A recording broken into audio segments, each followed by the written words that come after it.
तो भैया आज है 7 मार्च और ये वाला वीडियो मैं कल तक मैं अपलोड करूँगा क्योंकि आज मैं जीएस के लिए मतलब कि सीएचएसएल के लिए आर्ट्स एंड कल्चर वाला पार्ट कवर करूँगा क्योंकि प्रीवियस ईयर पेपर सब देखा तो आर्ट्स एंड कल्चर वाला पार्ट वेटेज है जीएस में मतलब सीएचएसएल का, तो उसको कवर करना इंपॉर्टेंट है, ठीक है।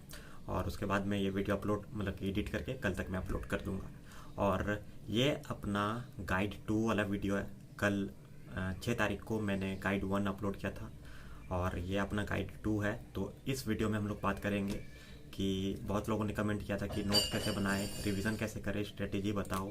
तो इस वीडियो में हम लोग बात करेंगे कि मैं अपना नोट्स कैसे बनाता हूँ, फिर मैथ्स रिवीजन कैसे करते हैं और इंग्लिश का वोकैब में कैसे रिवीजन करता हूँ वो बता दूंगा। और उसके बाद फिर स्ट्रेटेजी कैसे बनाते हैं वो सब, मतलब कि मैं जब स्टार्टिंग किया था प्रिपरेशन का अपना, तब मैं कैसे पढ़ाई करता था, मतलब कैसे कैसे करके मैंने अपना चैप्टर सब कंप्लीट किया वो सब बताऊंगा। और अगर किसी को प्रॉब्लम होता है टाइम मैनेजमेंट में तो उसके लिए मैं एक वीडियो बना के रखा था, तो उसका लिंक मैं नीचे दे दूंगा डिस्क्रिप्शन में, तो आप वहाँ से अपना टाइम मैनेजमेंट का वीडियो देख सकते हो, ठीक है। अगर वैसा कुछ प्रॉब्लम होता है आपको टाइम मैनेज करने में तो ठीक, तो स्टार्ट करते हैं। तो भैया सबसे पहले हम बात करते हैं कि मैंने अपना मैथ्स नोट्स कैसे बनाया, ठीक है, क्योंकि बहुत लोग वही कमेंट करते हैं और मैं इस टॉपिक पे 2-3 वीडियोस पहले ही बना चुका हूँ और ये मैं आखिरी वीडियो बना रहा हूँ कि मैं नोट्स कैसे बनाता हूँ, ठीक है। और उससे पहले मैं आपको बता देता हूँ कि मैंने मैथ्स अपना एक पेड कोर्स से कंप्लीट किया था जो कि 1700-1800 का था, ठीक है। और वो मुझे बहुत मतलब कि बहुत ज़्यादा हेल्पफुल रहा मेरे लिए, क्योंकि हम एक एवरेज स्टूडेंट है और सही में हम यूट्यूब से कंप्लीट नहीं कर पाते, इसलिए मैंने पेड कोर्स लिया। और पेड कोर्स लेने से मुझे बहुत फ़ायदा हुआ, जैसे कि किस चैप्टर में कितना टॉपिक है वो मुझे समझ में आ जाता था। और यही चीज़ हमको यूट्यूब पे समझ में नहीं आता था कि एक टॉपिक मतलब कि एक चैप्टर में कितना टाइप का क्वेश्चन बनता है। और पेड कोर्स में यही फ़ायदा हुआ कि एक चैप्टर में कितना टाइप का टॉपिक है, मतलब क्वेश्चंस का, वो मुझे पता चल जाता था और आराम से क्वेश्चन समझ में आता था कि हाँ ये उस टाइप का मतलब कि उस टॉपिक से ये क्वेश्चन है तो वैसा बनेगा, ऐसे आराम से दिमाग में क्लिक होता था, ठीक है। तो हम आपको यही सजेस्ट करेंगे कि अगर आपका मैथ्स एवरेज है या एवरेज से वीक है और आपको लगता है कि जल्दी कंप्लीट नहीं हो पाएगा, तो आप पेड कोर्स ले लो, आपका बहुत सही हो जाएगा मैथ्स, ठीक है। और आपको जो टीचर सही लगे आप उसका पेड कोर्स लो और आराम से पढ़ाई स्टार्ट कर दो। मतलब कि अब तो टाइम 3 महीना है तो फटाफट करना पड़ेगा, ठीक। तो अब मैं नोट्स कैसे बनाता हूँ वो मैं दिखा देता हूँ, ठीक। तो अपना मैथ्स का नोट्स 3 कॉपी में मैंने बांट के रखा है, ठीक है। तो एक कॉपी में मैंने ज्योमेट्री और मेंसुरेशन वाला पार्ट करके रखा है, ठीक। उसके बाद फिर एक में अलजेब्रा और सर्ड इंडिसेस सिंप्लीफिकेशन ये सब करके रखे हैं नोट्स, और ये मेरा मेन नोट है, ठीक है। इसमें मेरा अरिथमेटिक वाला पोर्शन है, फिर ट्रिगो का पोर्शन है और फिर नंबर सिस्टम है, ठीक। और फिर ये जो है ये पेज, इसमें मेरा जितना भी मतलब मेंसुरेशन ट्रिगो ये सब का फॉर्मूला है, और इसको मैं हफ्ते में एक बार तो पक्का से पक्का रिवीजन करता हूँ डेली, मतलब कि हफ्ते में एक बार कंटिन्यू रहता है, मतलब कि महीने में 4 बार रिवाइज हो ही जाता है मिनिमम, ठीक। मैक्सिमम कितने बार भी जा सकता है, जब मन करता है तब निकाल के देख लेता हूँ, ठीक। तो अब बताते हैं आपको कि मैं नोट्स कैसे बनाता हूँ। तो जैसे कि मान लो आप किसी एक चैप्टर को निकालते हैं, तो यह है जैसे कि टाइम एंड वर्क वाला चैप्टर, ठीक है। तो इस चैप्टर में 7-8 टॉपिक होगा जो कि सर ने अलग अलग लेक्चर में बताया है, अलग अलग लेक्चर वीडियोस में बताया, ठीक है। तो जैसे कि ये पहला लेक्चर वीडियो में इस टाइप का टॉपिक बताया गया था, जैसे कि ए बराबर इतना काम करता है, बी बराबर इतना काम करता है, तो ए और बी मिलकर कितना काम करेगा, ठीक है। ये पहला टॉपिक था। तो इस टॉपिक से रिलेटेड हमने 2-3 क्वेश्चन लिख लिया, मतलब कि समझ, ये तो ओवरव्यू है, ठीक। इसको समझ लिया, उसके बाद 2-3 क्वेश्चन लिख लिए। एक तो ऐसा जिससे हमको समझ में आए कि हाँ इस टॉपिक में इस तरह का क्वेश्चन बनता है। उसके बाद एक दो क्वेश्चन ऐसा जिससे मतलब कि जो हार्ड मुझे लगता है, या फिर हार्ड मतलब कि थोड़ा कन्फ्यूजन टाइप का क्वेश्चन रहता है, उस टाइप का क्वेश्चन को हम लिख लेते हैं अपना नोट्स में, ठीक है। तो ये जैसे कि पहला टॉपिक में ये सब क्वेश्चन लिखे। उसका दूसरा टॉपिक है इसमें मेरा वर्किंग अल्टरनेटिव डेज, ठीक है। तो जैसे कि इस टाइप का क्वेश्चन में ए एक दिन काम करता है, बी दूसरे दिन काम करता है, ए एक दिन काम करता है, बी दूसरे दिन काम करता है, वैसा टाइप का क्वेश्चन। तो उससे रिलेटेड मैंने 2-3 क्वेश्चन लिख लिया, ठीक है। जैसे कि एक क्वेश्चन ऐसा जो हमको समझ में आएगा कि हाँ ये इस टॉपिक में ऐसा टाइप का क्वेश्चन बनता है, और 2-3 क्वेश्चन ऐसा जो कि हमको कंफ्यूज कर सकता है, तो वो हमको क्लियर रखता है, मतलब माइंड को बाद में अगर देखें तो इस टाइप का भी क्वेश्चन बनता है इसमें, वो मेरा माइंड में क्लियर रखने के लिए, ठीक है। तो उसके बाद जैसे कि तीसरा टॉपिक मेरा joining and living between process था, ठीक है। जैसे कि कुछ दिन काम करने के बाद छोड़ देता है, वैसा टाइप का क्वेश्चन। तो उस मतलब कि इस टॉपिक से फिर 2-3 क्वेश्चन वैसा ही हम छाट छाट के लिख लेते हैं। तो इस तरह से हम अपना नोट्स बनाए हैं, ठीक है। जैसे कि ये वाला efficiency, money distribution for work, फिर हो गया टैंक कैपेसिटी वाला क्वेश्चन, ठीक। फिर M1D1 बराबर M2D2, फिर हो गया work in terms of main days, ठीक है। फिर उसके बाद एक ये वाला हो गया मेन वुमेन एंड बॉयज़ वाला क्वेश्चन। तो इस तरह से हम नोट्स बनाते हैं जिससे कि हमको बस एक आइडिया रहता है कि इस टॉपिक पे इस तरह का क्वेश्चन बनता है, ठीक है। तो इस तरह से हम नोट्स बनाते हैं, मतलब कि हर एक टॉपिक से 2-3 क्वेश्चन लिख लेते हैं अपना नोट्स में, ताकि बाद में जब रिवीजन भी अगर इसको खोल के करें तो अपने को आइडिया होता है कि हाँ इस मतलब कि इस चैप्टर में इस टॉपिक में इस तरह का क्वेश्चन बनता है, इस तरह का मतलब कि मेरे दिमाग में सेट हो चुका है, ठीक है।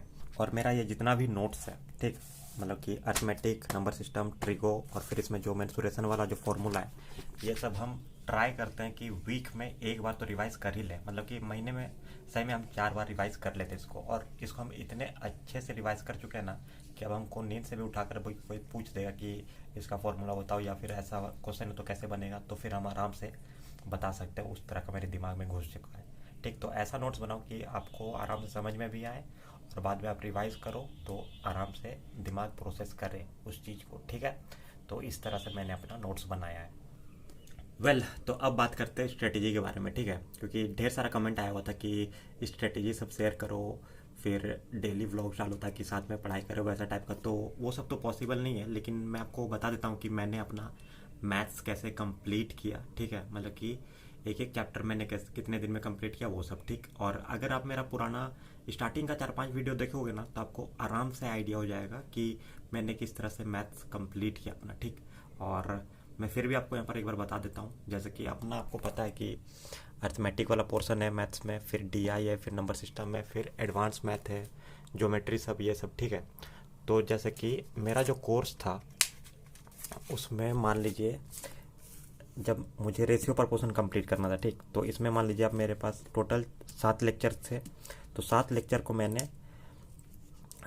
था, तो इसको मैंने ऐसे 4 दिन में बांट दिया, ठीक।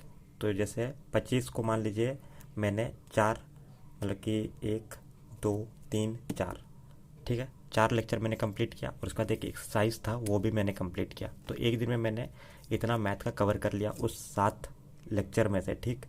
उसके बाद फिर दूसरे दिन लेक्चर नंबर 5 कंप्लीट किया, फिर एक एक्सरसाइज किया, फिर एक्सरसाइज 1.3 किया, एक्सरसाइज 1.4 किया। तो दूसरे दिन में ऐसे मैंने बांट के ये कंप्लीट किया। फिर तीसरे दिन लेक्चर 7 और लेक्चर 6 और लेक्चर 7 कंप्लीट किया, ठीक। तो 3 दिन में मेरा ये सब टॉपिक कवर हो गया रेशियो एंड प्रपोर्शन का, ठीक। और उसका 28वां दिन मिसलिनियस एक्सरसाइज वाला एक कोर उसमें यह था वीडियो था, तो वो फिर मैंने कंप्लीट किया। और फिर एक्सरसाइज 1.5 कंप्लीट किया, ठीक है। तो इस तरह से 4 दिन में मैंने रेशियो एंड प्रपोर्शन वाला चैप्टर कंप्लीट कर दिया, समझ रहे हो ना आप। उसका फिर जैसे मान लीजिए आप प्रॉफिट एंड लॉस का ही है, तो इसमें टोटल 10 लेक्चर्स थे और एक्सरसाइज थे, ठीक है। तो पहला दिन लेक्चर 1 अटेंड किया और लेक्चर 2 और फिर एक्सरसाइज 1.1 कंप्लीट कर दिए। दूसरा दिन लेक्चर 3, 4 कंप्लीट किए, फिर 1.2 एक्सरसाइज कंप्लीट कर दिए। फिर तीसरा दिन लेक्चर 5, 6 कंप्लीट किए और 1.3 एक्सरसाइज कंप्लीट कर दिए। वैसे ही इसको मैंने 5 दिन में मैंने ये डिवाइड किया था उस चैप्टर के लेक्चर्स को, और उस 5 दिन में मैंने इसको भी निपटा दिया प्रॉफिट एंड लॉस को। तो इसी तरह से आपके पास जो भी लेक्चर है, ठीक है, उसको एक वीक में मतलब कि आप अगर जितना आपका कैपेसिटी है उस हिसाब से आप एक एक दिन में इतना इतना लेक्चर कंप्लीट करने का टारगेट रखो। और जैसे कि मैंने इसको 5 दिन का टारगेट लिया था और 5 दिन में डिवाइड कर दिया कि इतना इतना लेक्चर इतना दिन में कंप्लीट करेंगे, और उस हिसाब से मैंने इसको 5 दिन में निपटा दिया प्रॉफिट एंड लॉस वाला। तो ऐसे ही आपको जिस भी चैप्टर को आप स्टार्ट कर रहे हो उसी लेक्चर के हिसाब से बांट दो हर दिन और कंप्लीट करने का ट्राई कर लो, ठीक है। तो इसमें जल्दी आपका कंप्लीट हो जाएगा, ठीक। तो इस तरह से मैंने अपना चैप्टर सब कंप्लीट किया। तो यही था मेरा स्ट्रेटेजी कंप्लीट करने का, ठीक है। तो अब बात करते हैं रिवीजन के बारे में, ठीक है, क्योंकि रिवीजन बहुत इम्पॉर्टेंट है। और मेरे कमेंट सेक्शन में 2-3 कमेंट ऐसा पड़ा हुआ था कि मैंने अपना सिलेबस तो कंप्लीट कर लिया लेकिन अब मेरे से एक भी क्वेश्चन सॉल्व नहीं हो रहा है। ठीक। और सेम सेम चीज़ मेरे साथ भी हुआ था कि मैंने अपना पूरा सिलेबस कंप्लीट कर लिया, उसके बाद जब क्वेश्चन करने बैठा तो मेरे से क्वेश्चन नहीं बन रहा था, और उस टाइम इतना दिमाग ख़राब हो गया था कि अरे यार इतना हम पढ़ाई कर लिए लेकिन अब मेरे से क्वेश्चन नहीं बन रहा। और वो क्वेश्चन नहीं बनने का मेन कारण था कि रिवीजन नहीं किए थे। ठीक है, जैसे कि मान लो मैंने अर्थमेटिक कंप्लीट कर लिया, ठीक है, उसका रिवाइज कर लिया, इसको छोड़ दिया, ठीक। उसका ये अर्थमेटिक तो कंप्लीट हो गया, उसका नंबर सिस्टम स्टार्ट किया, इसको रिवाइज किया, इसको छोड़ दिया, फिर डीआई किया, फिर डीआई कंप्लीट हुआ, उसके बाद एडवांस स्टार्ट किया। तो एडवांस वाला जब यहाँ तक कंप्लीट किए तब तक तो ये वाला तो भूल ही गया, मतलब कि वैसा टाइप का हो गया था, भूल गए थे, मतलब कि बहुत दिन से रिवाइज नहीं किए थे। तो जब ये वाला एंड किए उसके बाद डायरेक्ट हम क्वेश्चन करने बैठे तो अर्थमेटिक वाला पोर्शन का कुछ याद होगा नहीं होगा ना।